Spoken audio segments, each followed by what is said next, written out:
2026 নারী টি-20 বিশ্বকাপের বাছাই পর্বে নিজেদের গ্রুপ পর্বের প্রথম ম্যাচে জয়ের দেখা পেয়েছে বাংলাদেশ নারী ক্রিকেট দল।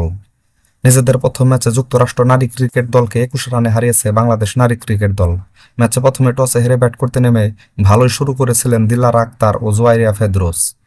সেই সাথে শারমিন আক্তার ও সোবাহানা মুস্তারের ঝড়ো ইনিংসের উপরে ভর করে নির্ধারিত 20 ওভারে 5 উইকেট হারিয়ে 158 রান করতে সক্ষম হয় বাংলাদেশ।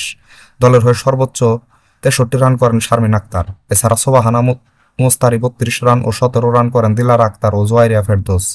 যুক্তরাষ্ট্রের বোলারদের মধ্যে মাহিমা দাবান 3 উইকেট ও 2টি উইকেট পান ইসানি ভাগেলা।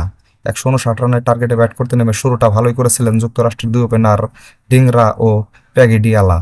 তবে এরপর নিয়মিত বিরতিতে একের পর এক উইকেট হারিয়ে ম্যাচ থেকে ছিটকে যেতে থাকে তারা। শেষ পর্যন্ত নির্ধারিত 20 ওভারে 9 উইকেট হারিয়ে 137 রান করতে সক্ষম হয় যুক্তরাষ্ট্র। আর ম্যাচটা হেরে যায় তারা মাত্র 21 রানের ব্যবধানে। দলের হয়ে সর্বোচ্চ 36 রান করেন প্যাগিডিয়ালা। এছাড়া ঋতু সিং 33 রান ও ডিংরা করেন 23 রান। বাংলাদেশের বোলারদের মধ্যে সর্বোচ্চ 4 উইকেট পান নাহিদ আক্তার।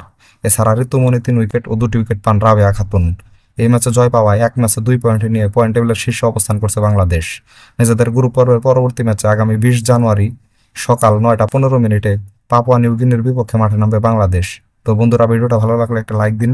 সাথে ক্রিকেট ও ফুটবলের নতুন নতুন আপডেট পেতে এখনই আমার চ্যানেলটাকে সাবস্ক্রাইব করে দিন। সকলকেই ধন্যবাদ।